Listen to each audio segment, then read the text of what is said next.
tiene diferentes dimensiones, que son los que empiezan a controlar cómo se va el edificio a retirar de la calle entre más altura tiene. Esto sirvió de inspiración en los años 20 para muchos arquitectos. Y aquí tenemos dibujos de uno de mis arquitectos favoritos de esa época, de Hugh Ferris, que él y otro arquitecto, Harvey Corbett, establecieron como si dijéramos una guía para otros arquitectos de cómo desarrollar bajo el nuevo código. Entonces, ellos reconocieron que el poder que tenía este nuevo código para esculpir las formas de los edificios, de las torres, de los edificios altos, como si fueran piedra, para crear edificios masivos, monumentales y esculturales que evocaban montañas y catedrales. En esta diapositiva muestran las 4 etapas que ellos consideraban esenciales para diseñar un edificio. La primera muestra los planos que representan ese ángulo tomado desde la calle, que va a preservar la luz en la calle. También muestra que hay una torre que ocupa el 25% del sitio. Ese 25% se va a convertir en algo muy importante después en el futuro desarrollo de los rascacielos de la ciudad. La segunda imagen muestra cómo se empiezan a cortar la masa, cómo se empieza a esculpir esa masa.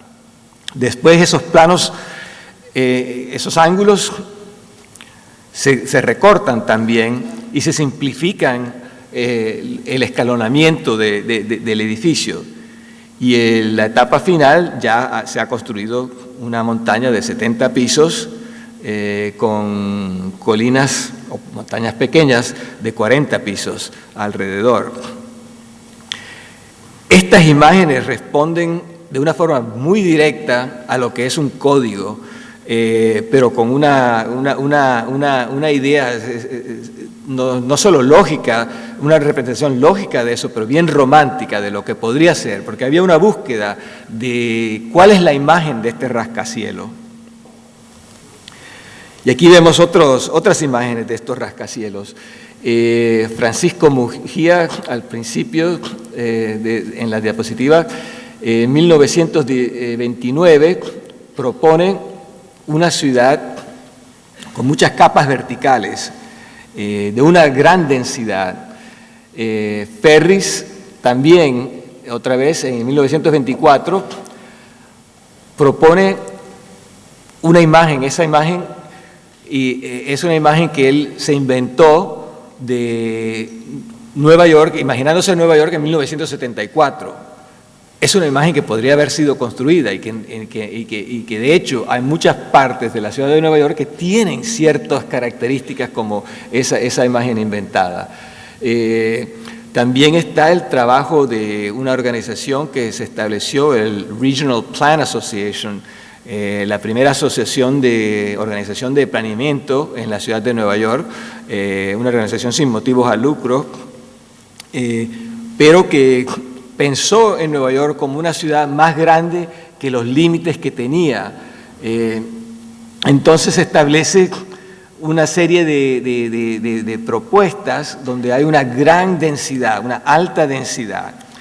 Y como ven todavía, las características de los edificios no tienen nada del estilo internacional. Las características del edificio, estos son edificios de piedra, esos son edificios que utilizan todas las técnicas modernas, pero todavía no han creado unas torres modernas. Raymond Hood, otro arquitecto de esa época, empieza a definir a la ciudad moderna como una ciudad donde hay grandes concentraciones de alta densidad. Y él propone, por ejemplo, las intersecciones de diferentes calles, que se construya sobre las intersecciones de calles, que se deje todo tranquilo, pero que se construya torres en las intersecciones de calles, que los puentes sean puentes con vivienda y comercio también.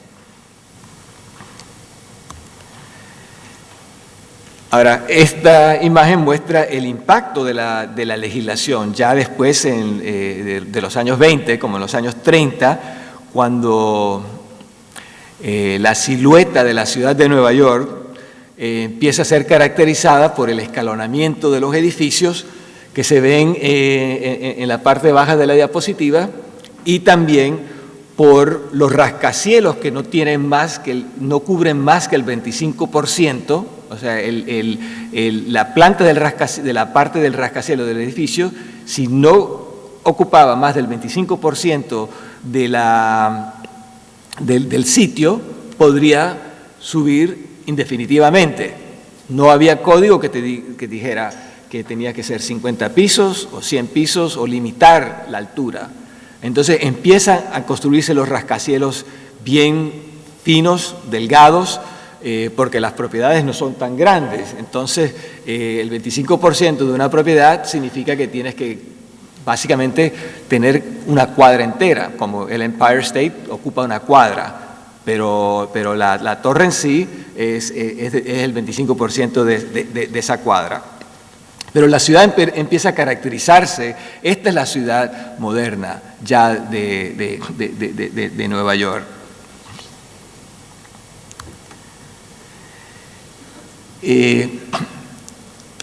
Voy a hacer un pequeño detour.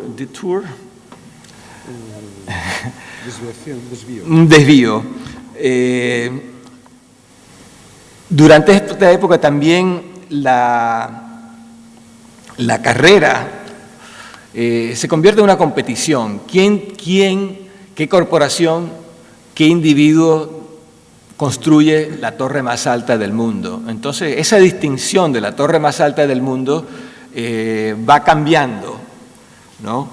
Y aquí vemos imágenes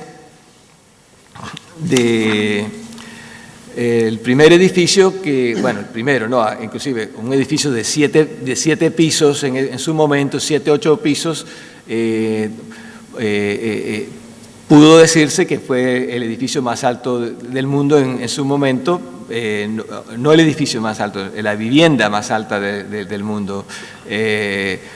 No la incluyo porque no estoy seguro que eso fue cierto, pero cuando empezamos a ver los rascacielos, tenemos este edificio, el Park Row Building, que está en el Bajo Manhattan, y fue construido en 1899 y durante 9 años, 30 pisos de altura, fue considerado la torre más alta del mundo. Mejor dicho, tuvo el título de la torre más alta del mundo, seguido por el edificio Singer, que fue diseñado por un arquitecto que se llama Ernest Flagg, que fue un arquitecto visionario y que él fue el que reformó el código directamente, el que propuso el código que se estableció y que sugirió que las torres, edificios que tuvieran más de 10 o 15 pisos, se retiraran,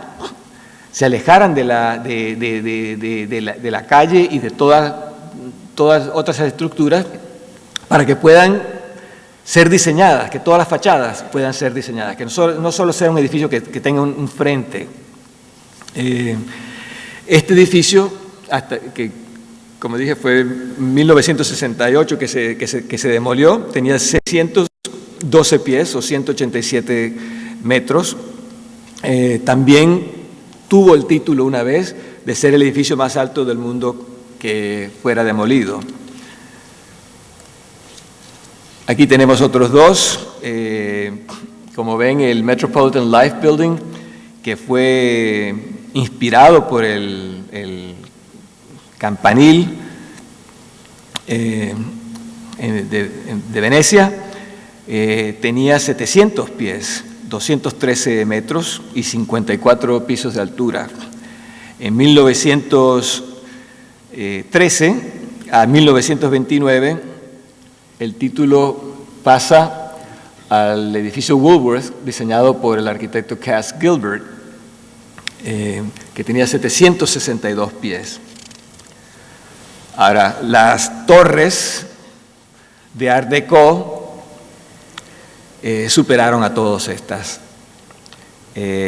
Primero, hubo una que no está aquí, que fue construida en 1929, que queda en el Bajo Manhattan y se llama el Manhattan Company Building, que terminó en 927 pies de altura, pero solamente logró mantener el título por 2 meses, porque en ese momento se estaba construyendo el edificio Chrysler y ellos habían escondido la parte superior del edificio. Mejor dicho, no es que lo habían escondido, no lo habían revelado el diseño de la parte superior del edificio porque sabían que estos otros estaban construyendo la torre que iba a ser la más alta del mundo. Ellos querían esperar que terminara de construir esa torre para asegurarse de que el Chrysler iba a ser la torre más alta del mundo. Bueno, lo consiguieron, pero el Chrysler apenas tuvo 1 año de reconocimiento como la torre más alta del mundo, porque después terminó el Empire State, que en 1930 también, al final de los 30, tuvo 102 pisos de altura y 1.250 pies, fue completado en 1931, perdón, y los diseñadores fueron Shreve, Lamb and Harmon. Y este fue el último rascacielos, en realidad, de este tipo de rascacielos, y fue el rascacielos que más, por lo menos en los Estados Unidos, que más vida tuvo como el edificio más alto del mundo. Hasta los 1970, que es cuando se construye las torres del World Trade Center. Estos son los edificios que para mí son emblemáticos de la ciudad de Nueva York, los que caracterizan románticamente la ciudad vertical, que se celebran por su altura, su volúmenes, pero también por la decoración que se utilizó en esos edificios. Realmente se incorporaron muchos detalles que no tenían nada que ver con el modernismo, ¿no? Bueno, estas son las torres que tuvieron desde 1973 hasta 1996, fueron sobrepasadas por una torre en Chicago. Y bueno, Nueva York desde ese entonces no tuvo más el título de las torres más altas del mundo. Entonces la pregunta es si la ciudad vertical había madurado o había entrado en una fase de ese modernismo.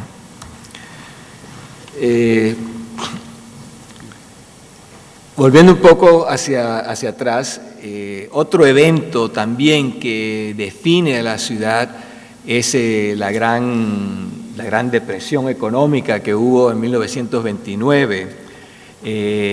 Contra esta situación social que generó y desconfianza en los sistemas económicos, la ciudad comienza de nuevo a reinventarse, pero esta vez con un poco más cautelosamente.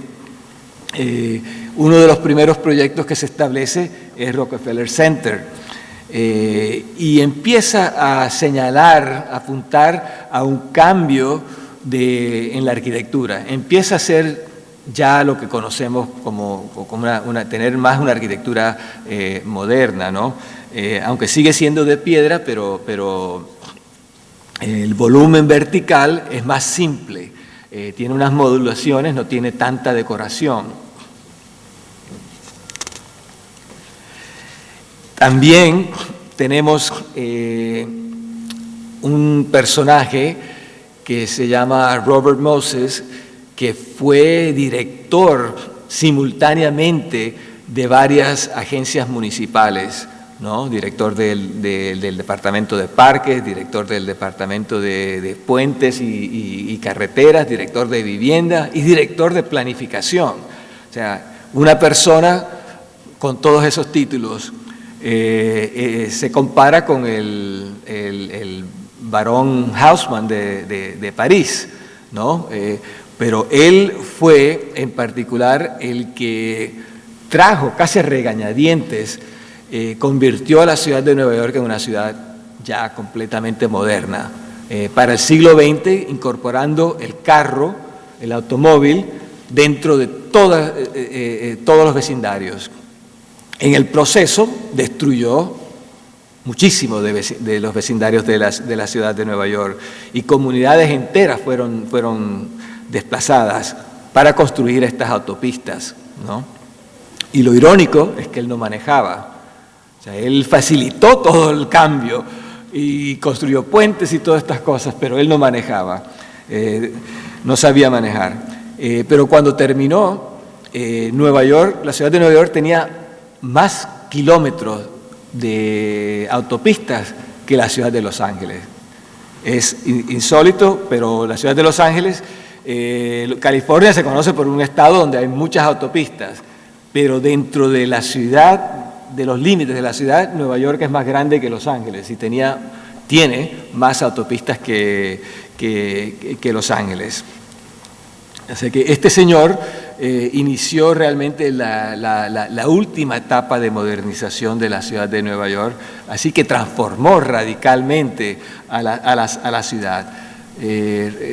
Realmente lo que hizo fue devastador, pero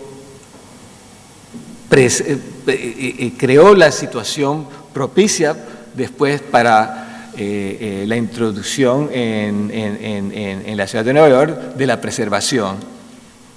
Aquí, después de la Segunda Guerra Mundial, ya ahora sí vemos que el modernismo europeo, el estilo internacional, empieza a introducirse en los rascacielos, ¿no? Aquí vemos las Naciones Unidas, que fue realmente el primer edificio construido en este estilo en los Estados Unidos en 1947 a 52. El primer rascacielos, digamos.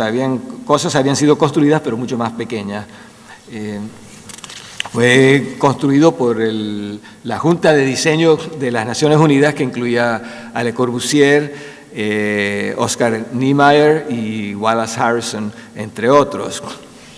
También tenemos este otro edificio, el Lever House, que fue completado en 1952 y diseñado por Skidmore, Owens and Merrill. También tenemos ahí abajo el edificio de la Pepsi Cola, no la Coca-Cola, diseñado en 1960 por Gordon Shaft también. Estos edificios se convierten, otra cosa notable sucede, que estos edificios pasan de representar un estilo universalista con una ideología de transformación, pasan a ser representaciones de corporaciones. En la década de los 60, las corporaciones y las multinacionales adoptan este estilo como propio, y Nueva York se convierte en un símbolo de las corporaciones norteamericanas, especialmente en Midtown, ¿no? Aquí vemos el Seagram Building, que es construido en 1957 después del Lever House. Pero lo que sí es que esta es la ciudad vertical, esa es la ciudad moderna y la que todos vamos a ver siempre cuando visitamos en Nueva York. Estas son las obras principales de su arquitectura, pero una característica esencial de la ciudad de Nueva York y que define muchísimo el contexto de nuestro trabajo en la comisión son las zonas residenciales, son los barrios, las comunidades, la diversidad impresionante de los vecindarios de la ciudad, llena de gente de diferentes niveles sociales, culturales, raciales, religiosos y grupos étnicos, y de diferentes clases económicas también. Para mí esto es lo que realmente hace que la ciudad de Nueva York sea una ciudad verdaderamente moderna. No es solo la expresión arquitectónica que pueda tener, pero la diversidad de la gente que existe ahí.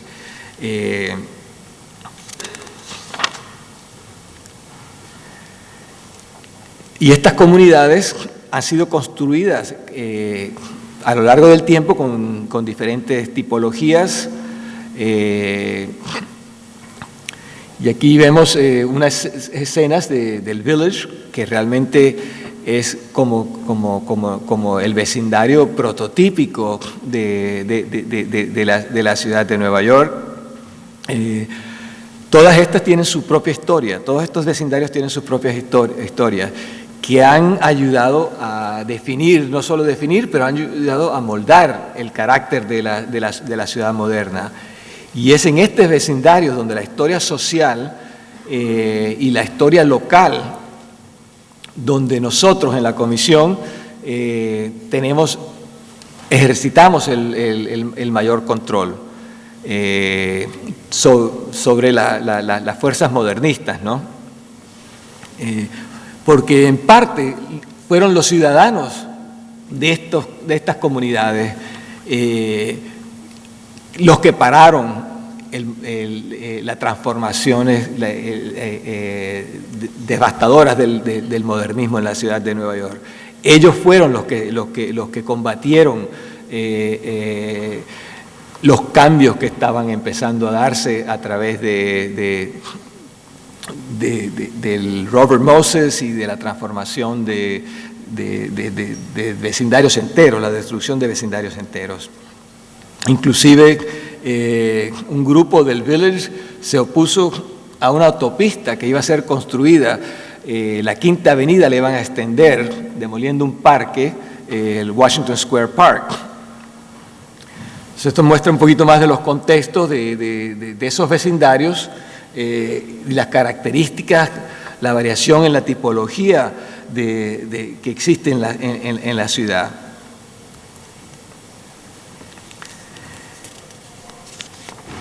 Bueno, ahora empezamos la historia no oficial de la comisión. Empieza en 1963. Con la demolición de una de las estructuras más importantes, en mi opinión, de la obra de McKean, Mead and White. Esta es una estación de ferrocarriles, Pennsylvania Station, que está ubicada en Midtown, una zona de alto valor inmobiliario. Y este grande edificio fue demolido para poder construir la cuarta encarnación de un centro deportivo, de un complejo deportivo, Madison Square Garden, y para construir varias oficinas, varias torres de oficinas, y así como justificación se dio que iba a revitalizar la zona y proveer fondos para el ferrocarril, para que el ferrocarril pueda continuar operando, porque lo que sucedía es que con el auto, los ferrocarriles en los Estados Unidos han decaído muchísimo. Entonces, ellos vieron esto como una manera de capitalizar sobre un valor, un bien que ellos